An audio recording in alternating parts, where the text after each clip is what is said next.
চিবিয়ে খাবো।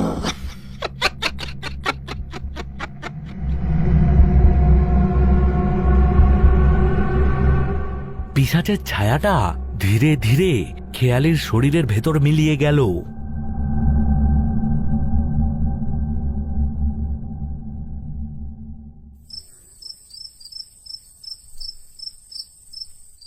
কিছুক্ষণ পর সুমিত ঘুমের ঘোরে পাশ ফিরতে গিয়ে খেয়ালির জায়গায় হাত রাখলো। বিছানা খালি। কোথায় গেলে গিন্নি মাঝরাতে? বাথরুমে গেলে নাকি? শরীর টরীর আবার খারাপ করলো না তো? সুমিত খাট থেকে নেমে বাথরুমের দিকে যেতে লাগলো।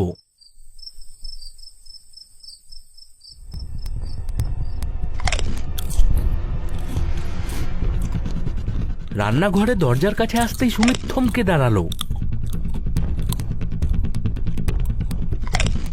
খেয়ালি, তুমি রান্নাঘরে কি করছো এই অন্ধকারে? আলো জ্বালাওনি কেন? ভেতরের দৃশ্য দেখে সুমিতের বুকের রক্ত হিম হয়ে গেল। হে কি খেয়ালি, তুমি কাঁচা মাছ খাচ্ছ কেন? কি করছো তুমি এগুলো? কি স্বাদ এই মিষ্টি, এই কাঁচা মাংস। আমার আমার আরো চাই, আমার আরো চাই। এনে দিবি তোরে সুমিত। কাঁচা রক্ত খেতে বড় স্বাদ রে।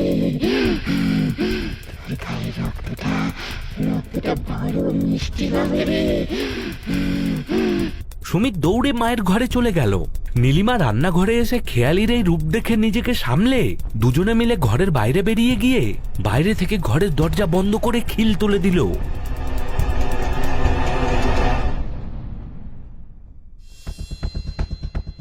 মাগো, মাগো, এটা আমাদের খেয়ালি না। ও ও কেমন করে কাঁচা মাছ খাচ্ছে। ও চোখ দুটো যেন রাক্ষসের মতো লাল হয়ে গেছে। ও ও আমাকেও আমাকেও কামড়াতে আসছিল মা। তোকে আমি সকালেই বলেছিলাম বাবু, এটা কোনো সাধারণ রোগ নয়। ডাক্তার এই রোগ মারতে পারবে না। ওর উপর কোনো ভয়ানক অপশক্তি ভর করেছে। আমি দরজা বাইরে থেকে লক করে দিলাম। ওকে কিভাবে বাঁচাতে হবে তা আমি জানি। আমাকে এক্ষুনি পাশের গায়ে যেতে হবে।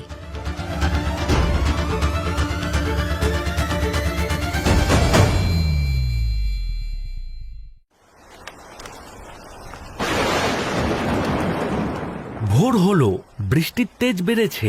ঘরের ভেতর থেকে খেয়ালি বিকট চিৎকার আর আসবাবপত্র ভাঙার আওয়াজ আসতে লাগলো।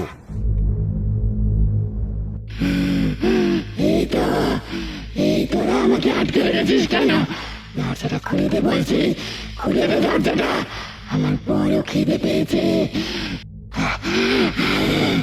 কাঁচা মাংস দিয়ে রক্ত দিয়ে আমাকে। আজ আমি কারোর রক্ষে রাখবো না। আজ আমি কারোর রক্ষে রাখবো না। সুমিত জানলার ফাঁক দিয়ে দেখলো মাত্র এক রাতেই খেয়ালির বয়স যেন 20 বছর বেড়ে গেছে। সে নিজের হাতে পায়ে নিজেই কামড় বসাচ্ছে। এই পেটের বাচ্চাটাকে প্রথমে চিবিয়ে খায়, কেমন হবে তবে? কচি মাংসের স্বাদ আলাদা। আজ রাতে না হয় ওটাকে পেট ছেড়ে বের করে সাবার করি।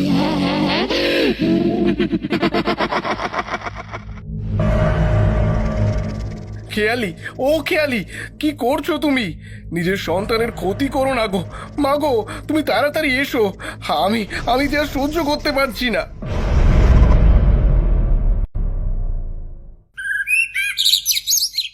সকাল 9টা। নীলিমা একজন জটাধারী তান্ত্রিক শৈলেশ্বরকে নিয়ে উঠোনে এসে পৌঁছলো। তান্ত্রিকের পরনে গেরুয়া বসন, কপালে বড় রক্ত তিলক, চোখ দুটো আগুনের মতো।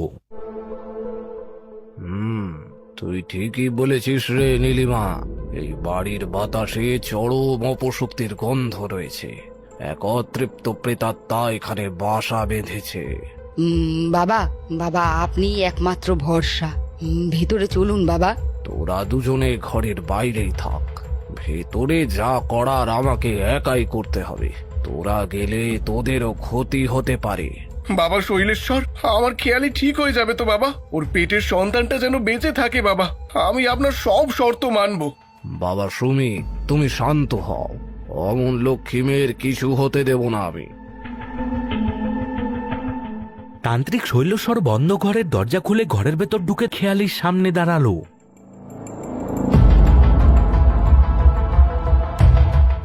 এই বুড়ো, এই বুড়ো, তুই কে রে? কে আমাকে আটকাবি? তোকে তোকে চিবিয়ে চিবিয়ে খাবো আমি। পালা, পালা এখান থেকে, পালা, পালা।